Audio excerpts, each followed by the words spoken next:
নমস্কার আমার দিদি বোনেরা ও বন্ধুরা, রিয়েল ব্লগার লাভলি চ্যানেলে সবাইকে স্বাগত ও ভালোবাসা জানিয়ে আজকের ভিডিওটি শুরু করছি। আশা করছি সবাই খুব ভালো আছেন, আমরাও ভালো আছি। এটা ছিল ছুটির দিনের একটা ব্লগ। আসলে সকালে একটু দেরি করে ঘুম থেকে উঠেছি, উঠেই সকালের কাজকর্ম সব সেরে নিয়েছি। তারপর হাজব্যান্ড বলছে বাজার যাবে, তো বেলা তো অনেক হয়ে গেছে, এখন কিছু না খেয়ে যদি বাজার যায় তাহলে তো কেমন হয়ে যায়। তো ও বলল যে আমাকে তাড়াতাড়ি কিছু একটা খেতে দাও। তো তাড়াতাড়ি করে কি বানাবো এখন? তো ঘরে কলা চিড়ে দুধ ছিল, দুধটা আগের দিন জাল করা ছিল, তো ভাবলাম এটাই বানিয়ে নিই। আসলে আমরা ঝটপট খাবার হিসেবে এটা মানে ভীষণই ভালো খাই, আমিও খাই, আমার হাজব্যান্ডও ভালো খাই। তো এখানে দুধ, চিড়া, কলা আর একটু চিনি দিয়ে এটা খাবারটা বানিয়ে নিচ্ছি। ছেলেকে খেতে বললাম, ছেলে বলল ও খাবে না। আসলে ও সব ধরনের খাবার খেতে চায় না, খাওয়া নিয়ে খুবই বায়না করে। তো কি আর করা যাবে, আমরা দুজনে খাবারটা খেয়ে নিচ্ছি, সাথে টুকটাক দুজনে একটু গল্প সল্প করে নিচ্ছি। আসলে বাজার যাবে, বাজার থেকে কি আনতে হবে না আনতে হবে, কি আছে কি নেই, এগুলো একটু আলোচনা করে গেলেই বাজারটা করা সহজ হয়। তো সেগুলোই আর কি বলে নিচ্ছিলাম, আর দুজনে খেয়ে নিচ্ছি।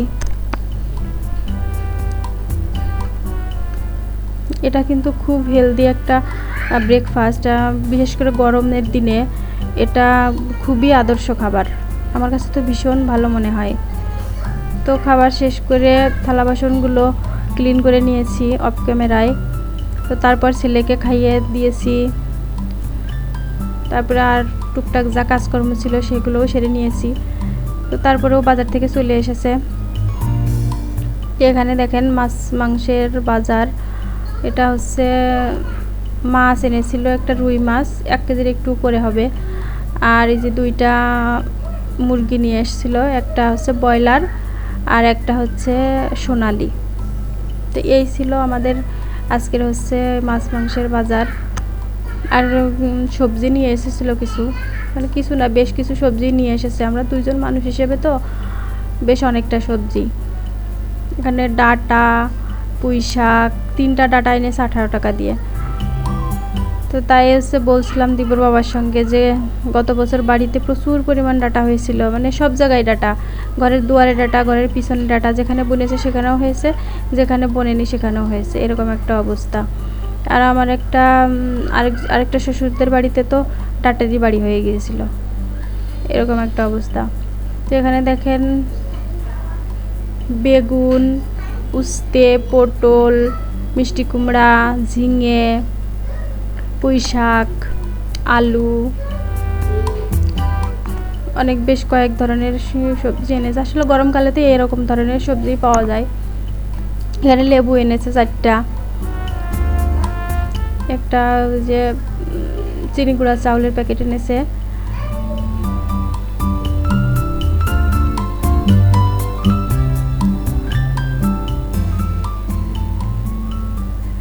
তো বাজারগুলো গুছিয়ে নিচ্ছি, সবজিগুলো বের করে রাখলাম, একটু পরিষ্কার টরিষ্কার করে রাখতে হবে। এখানে কিছু লিচু নিয়ে এসেছিলো, আসলে 25টা লিচুই পেয়েছে। ও বললো যে সব মানে সবার শেষে আর কি ও গিয়েছে, এগুলোই পেয়েছে। তো যাই হোক লিচুগুলো কিন্তু খুব ভালো ছিল। এখানে হচ্ছে মাছগুলো কেটে এনেছে মাছ, একটু ধুয়ে নিচ্ছি। আসলে মাছটা একটু তাড়াতাড়ি ধুয়ে না রাখলে নষ্ট হয়ে যায়, যদিও বেশ ভালো ছিল মাছটা, জ্যান্ত মাছ। তো তারপরেও যে পরিমাণ গরম পড়েছে তাতে একটু ধুয়ে পরিষ্কার করে তাড়াতাড়ি করে না রাখলে মাছগুলো একদমই নষ্ট হয়ে যায়। আর এদিকে হচ্ছে আমার হাজব্যান্ড হচ্ছে মুরগি 2টা কেটে দিচ্ছে, ওই মুরগি কাটে, আমি যদিও কাটি না বা কাটতে পারি না, কাটিনি কোনো দিন, তাই কাটতে পারি না, কাটতে হয়তো বা পারতাম কাটতে। তো ওই কেটে দেয়, শুধু মুরগি কাটছে তা না, আমিও কিন্তু ওর পাশে বসে গল্প করছি আর হচ্ছে মরিচের বোটাগুলো ছাড়িয়ে নিচ্ছি। আসলে মরিচের বোটা টোটাগুলো একটু ছাড়িয়ে রাখলে ভালো থাকে। আর আমার ছেলেটা গুড়গুড় করছে আমাদের দুজনের চারপাশ দিয়ে, বাবা এটা কি, বাবা ওটা কি, এরকম শুধু করছে। তো মাংসটা কেটে ধুয়ে একদম সুন্দর করে পরিষ্কার করে প্যাকেটিং পর্যন্ত করে দিয়েছে আমাকে। আমি শুধু এখন ফ্রিজে তুলে রাখবো। মাছটা কিন্তু অনেকটা পরিমাণ ডিম হয়েছিল, এখন জানি না খেতে কেমন হবে। মাছে ডিম হলে তো আবার স্বাদ তেমন থাকে না। তো আমরা হচ্ছে মাছ মাংসের বাজার করছে ঠিকই, কিন্তু আজকে আমরা মাছ মাংস খাইনি। আজকে আমরা হচ্ছে শুধু ডাউল খেয়েছি। আমার শুধু আমার ছেলেটার জন্য এক টুকরো মাছ রেখে দিলাম, ওকে ভাজি করে দেব। আসলে বড়দের কাছে শুনেছি যে মাছটা আনলে মানে খেতে হয়, তো তাই আর কি একটা রেখে দিলাম, আমার ছেলেটাকে দেব। আর আমরা হচ্ছে আজকে আর মাছ মাংস খাবো না, ডাউল করে নেব। তো এখানে বেসিনটা ধুয়ে নিচ্ছি।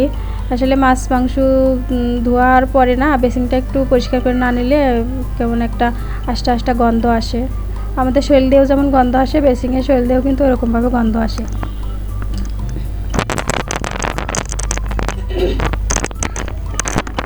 তো এখানে দুপুরের রান্নায় চলে এসেছে, আমি অলরেডি রান্না বসিয়ে দিয়েছি। এখানে উস্তে আলু ভাজি করে নিচ্ছি, আর ওপাশের চুলায় ডালটা প্রেসারে দিয়ে দিয়েছি। আসলে ডালটা প্রেসার করে নিলে আমার কাছে ভালো হয়, না হলে কেমন একটু মানে ভালো হয় না, আমার কাছে ভালো লাগে না।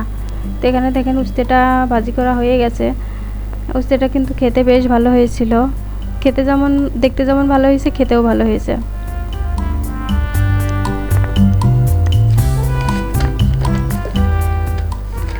এখানে আমার ছেলের মাছটা হচ্ছে ভাজি করে নিচ্ছি।